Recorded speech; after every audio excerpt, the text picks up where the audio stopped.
Welcome to another episode of the Corrosion Journal interview series.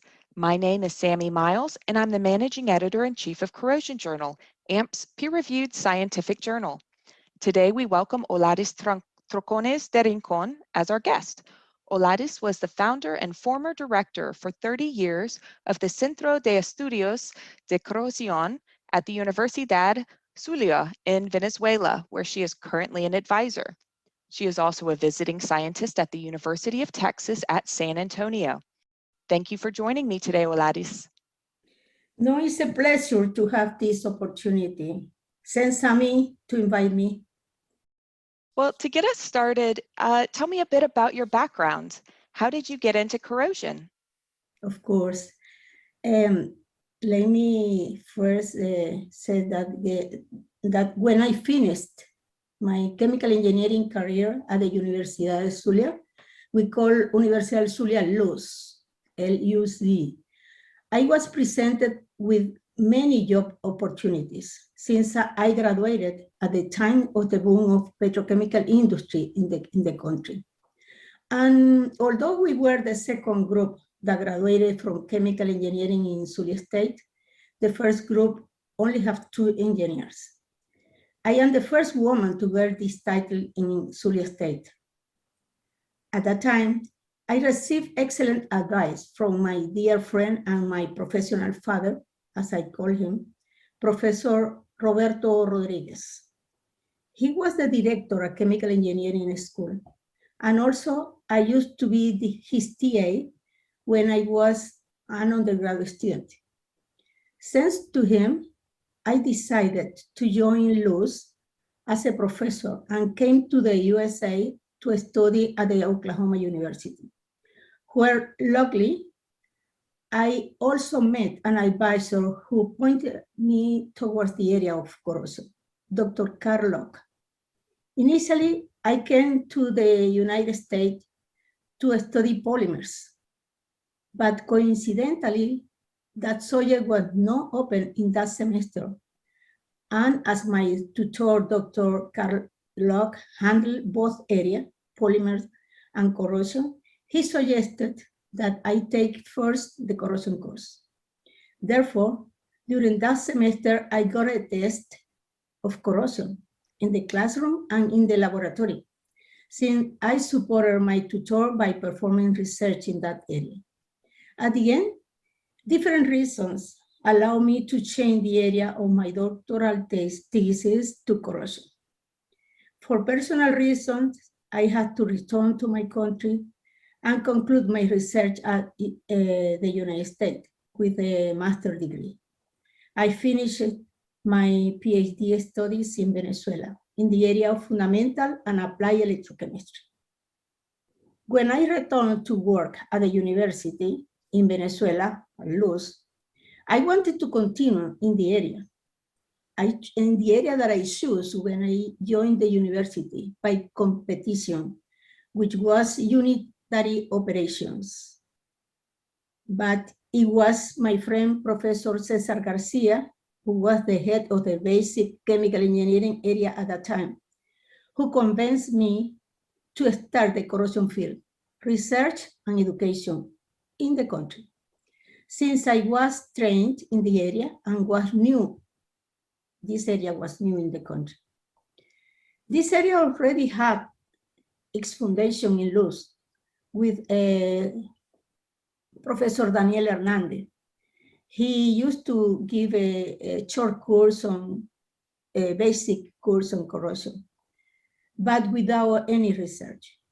Then through UNESCO, we brought North American specialists to give extension courses. UNESCO even helped to us to have the first meeting of corrosionists in the country.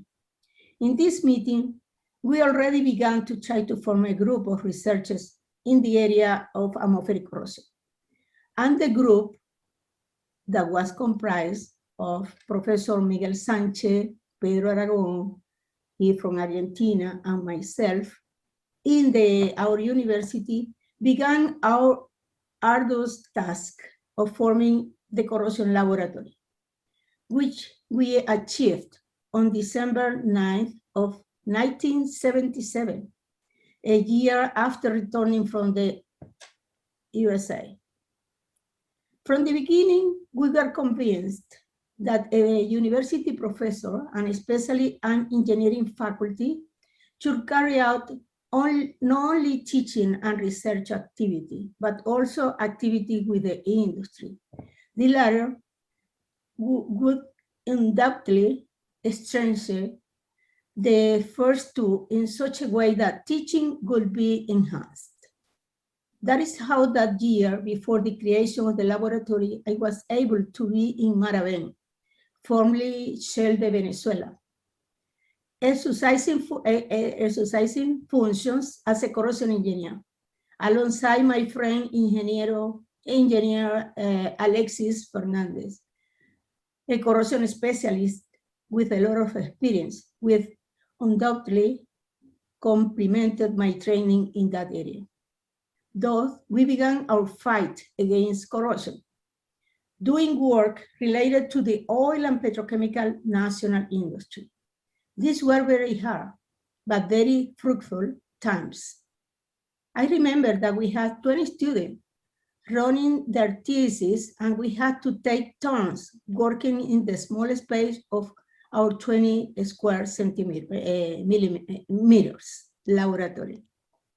Some of the projects should be mentioned as, for example, the solution of a problem in the misuse of corrosion inhibitor in Lagobén, a project with a Cardón refinery to solve various problems related to inhibitors, cathode protection, among others.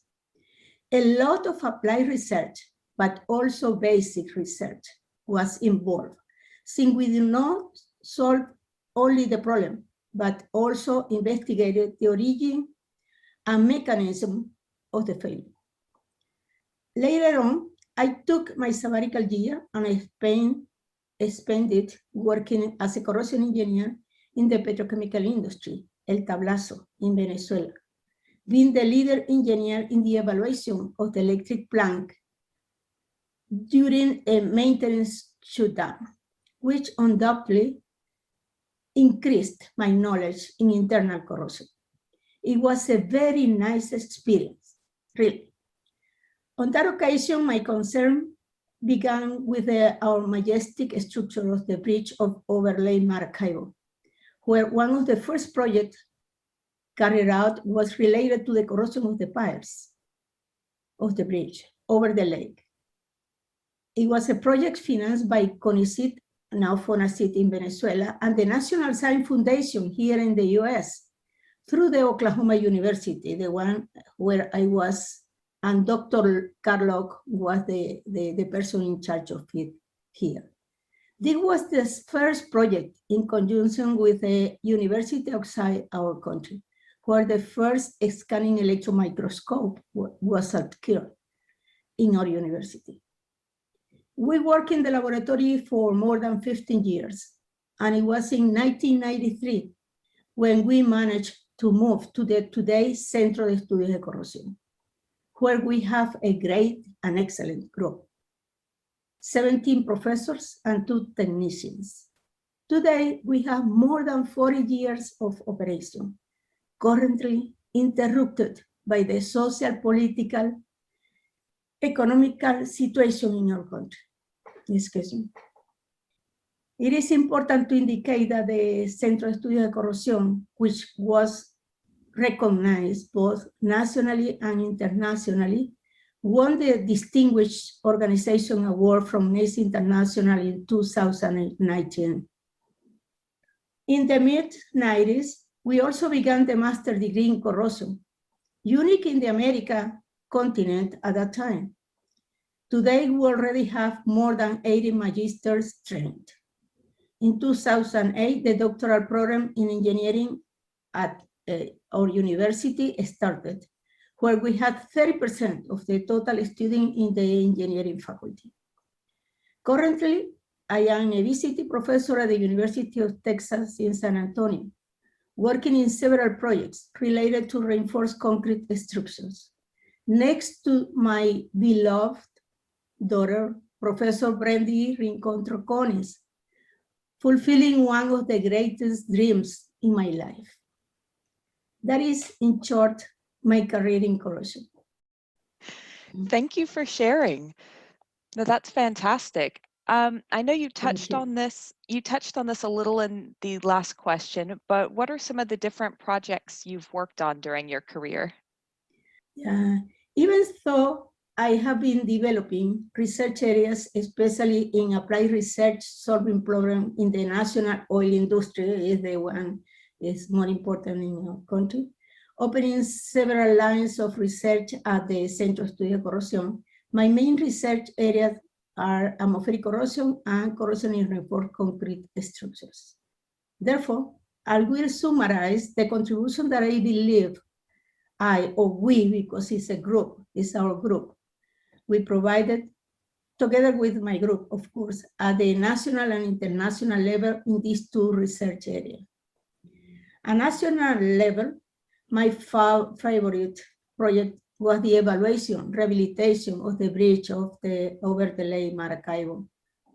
In 1994, we signed an agreement with the Zulia state government to assess it and define the best method for X-repair rehabilitation with successful results, generating all the specific protocols. I was the leader of this project. On the bridge, our group was able to enjoy all lessons we learned with this wonderful work. We left a great legacy to the PGRU, Puente General Rafael Urdaneta, we call it PGRU, PGRU. Not only was the evaluation, diagnosis, and generation of all repair protocol of both the superstructure and the infrastructure, and also the cables, because it's a cable, I can't remember the name, but it's a cable stay bridge. But also all the information available in the country on the construction of the bridge. We also helped the government to build a museum of the bridge and many other works surrounding it. It is very sad for me that after so much work, today the bridge returned to the central government and the continuous corrective maintenance that it needs is not being performed. At international level, one of the first international programs I was involved with since 1988 was the CITE program. It is a very successful ongoing program of cooperation in science and technology in the Ibero-American region that encourages cooperation in different fields, from basic research to technological development and innovation. In the corrosion area, the subprogram 15, corrosion, environmental impact material, was approved. It was coordinated by our director, actual director, I don't know who is his new position, Dr. Leonardo Uller from Brazil. He was the director of the Latin American region, the last one, where 16 countries have participated. Argentina, Bolivia, Brazil, Chile, Colombia, Costa Rica, Cuba, Mexico, Panama, Peru, Uruguay, Portugal, Spain, and Venezuela. In the first project, MICAT, whose main objective was to create the atmospheric corrosivity maps in Latin America, it was coordinated at international level by Dr. Manuel Morcillo from Spain, while I had the opportunity to co-coordinate for Venezuela. I have to point it out that the first meeting for this project was organized during the second Ibero-American Corrosion Congress in Venezuela, in Maracaibo, specifically, where I was the president.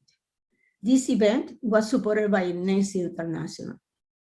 In this project, a book was published containing not only the atmospheric corrosivity maps for carbon steel, zinc, aluminum, and copper of the 14 participating countries, but also all the necessary research to create them.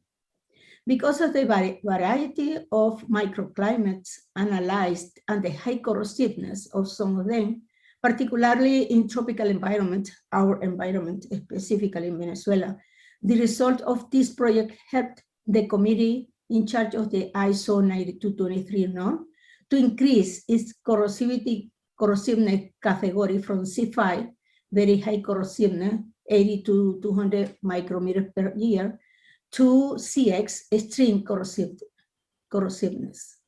higher than 200 micrometers per year. With the result of the 72 test stations installed in MICAT, our group in Venezuela developed a neural network to assess the carbon steel corrosion after the first year of exposure. Subsequently, in 1993, the Dural Network, Durability or Reverse, was created, which I had the opportunity to coordinate at the international level. With the participation of 10 countries, the main objective was to create a manual, a practical manual of techniques and procedures to inspect, diagnose corrosion in reinforced concrete structure, using the experience of the participating group.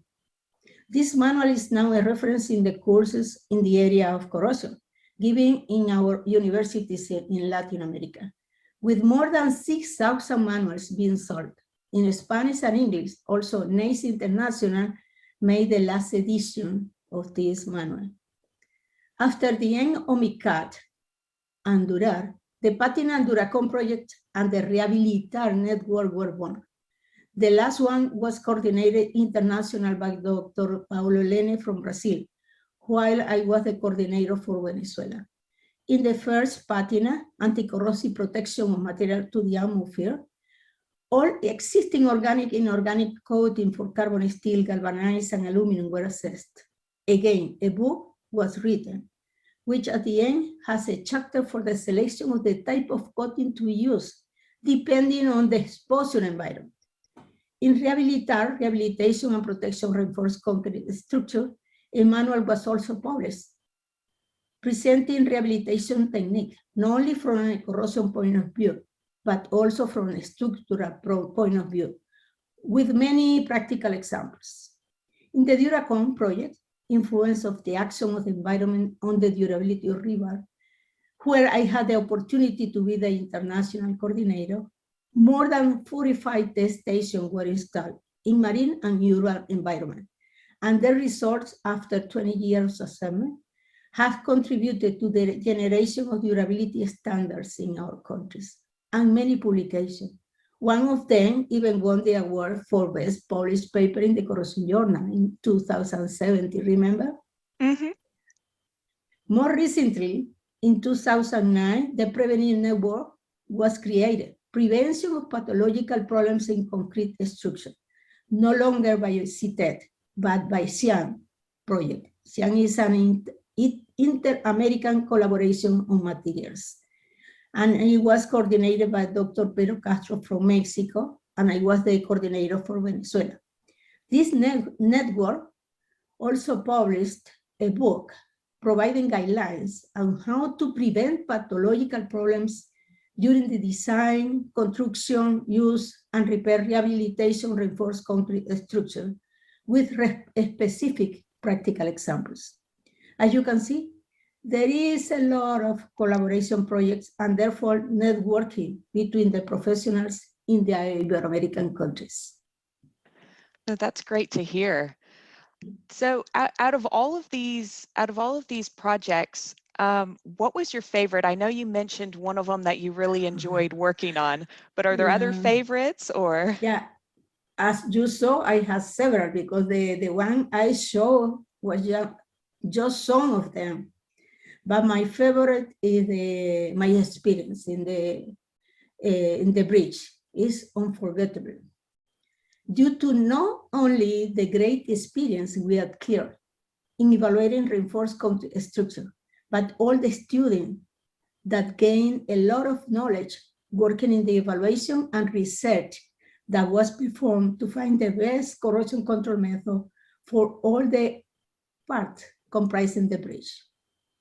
At the international level, I enjoyed all the projects in the CITED program, especially those where I was the international coordinator. But more recently, I am also involved in an Ibero-American association we call ALCOMPAT. In Spanish is Latin American Association patología en patología de la construcción. Es Latin American Association for Pathologies in Construction, something like this. Where in 2015, I was elected as the education director. We developed a program to certify not just the technician to evaluate reinforced concrete structure, but the specialist on the evaluation repair of such structure. I am very excited about this program. It is running now and is very success. So what are some of the similarities and differences between the research projects you've had in Venezuela and those in the US? In my opinion, there are a lot of similarities in how research is conducted. A difference is the limited funding available in Venezuela for research. Even since 1977, when the corrosion laboratory in Venezuela started, this led to a significant development of the student skills to do a lot with so little. In addition, the access to peer-reviewed journals and books was and is now more limited. A lot of time we have to ask for help outside the country to obtain our bibliographical resources, but we reach it all the time. We don't stop because of it, but it's not easy to do it.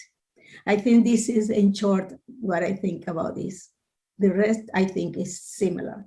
Now Okay. I am working here and I see that. Here is easier to do research, much easier to do the research. Yeah. So, do you have any advice for women working in the corrosion field? Of course, I do. I have three advice for women working in the corrosion area or in any other field, especially in the early career. First, find a mentor, a good mentor or group of mentors. It is very important for the achievement of the goals that you set yourself for success, to have a person to guide you and with whom you can share your experiences and concerns, and to have a guarantee that their advice will better prepare you for what lies ahead. Second, do not miss the good opportunities. Sometimes they do not come around again. Remember that. Third, Too true. share your ideas, research with other group professionals. This will enrich you from every point of view. I am going to share with you some of my own successful experiences on this matter. Many of the projects that we carry out were born from that interaction between different groups, professionals, that we met in some event, especially the nice event, and we interchange ideas to generate this project. I remember when I was selected as the international coordinator of Turar network. By chance, it was in a meeting between Dr. Leonardo Uller, Dr. Carmen Andrada from Spain, and myself in a nice international conference. And from that meeting, I was elected.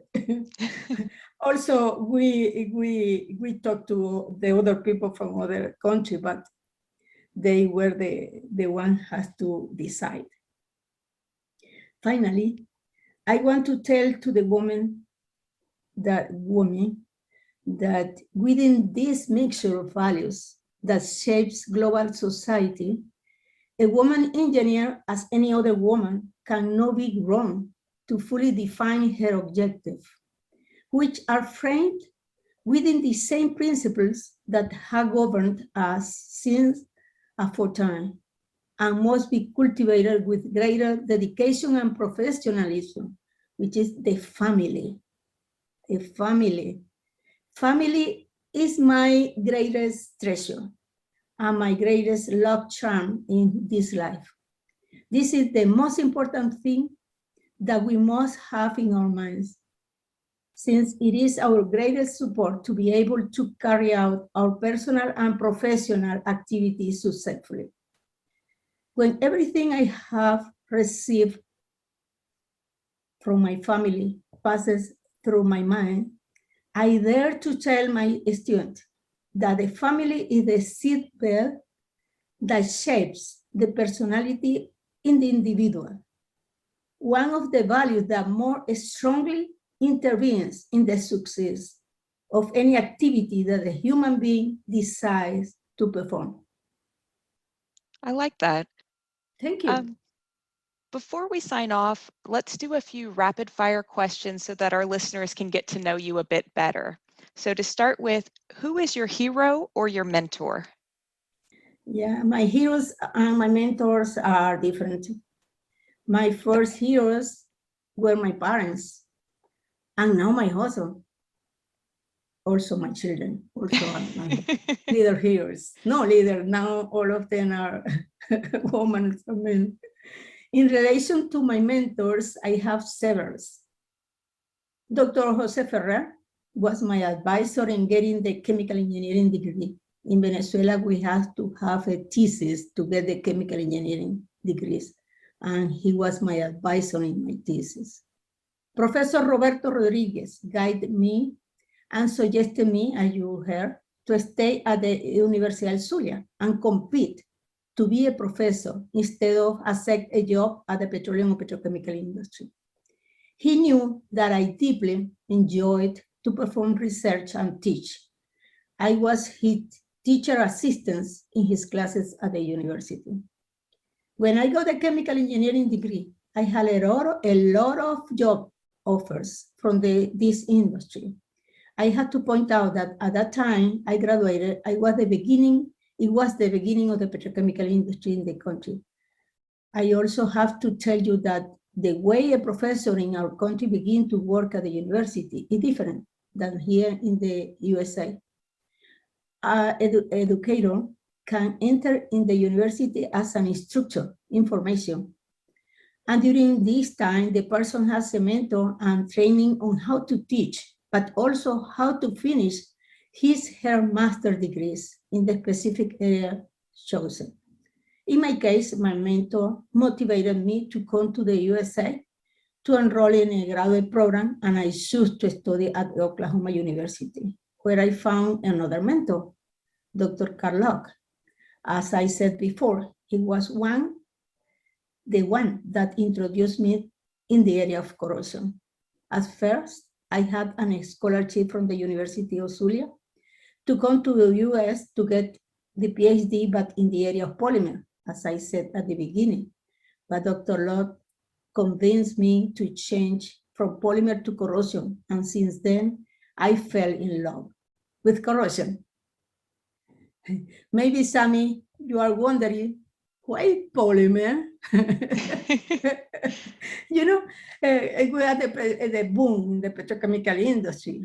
But besides, when we graduated, one of my best friends, now Dr. Felix Polaska, and I decided that when we went to specialize in some area, we would do in polymers because we think it was the future of materials. That's why.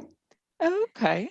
He went to Germany to do his PhD in this area, and I came to the US. Now, Dr. Polaska is one of the scientists at National Laboratory here in the US in polymer area, you know. And I am no scientist here, but I am a professor at the university in the area of corrosion. Let's do one more. What is your biggest pet peeve? Yeah. Injustice.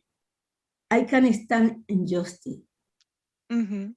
Particularly when the work done is not recognized, or when problems that are identified and measured, for example, for rehabilitation of a structure like the bridge, that I provided all the information and those are not followed, leading to failures that could be avoided. This latter one is an injustice for the community. Yeah. Yeah, no, that is a major problem when you put in the work and then they don't follow through with it and it's not used. Yeah, and it happens everywhere. The injustice is incredible. How we need to handle it because it's very important. Yes. Mhm. If any of our listeners want to get in touch, what is the best way for them to reach you? Yeah, it can be through my Gmail. I have a Gmail.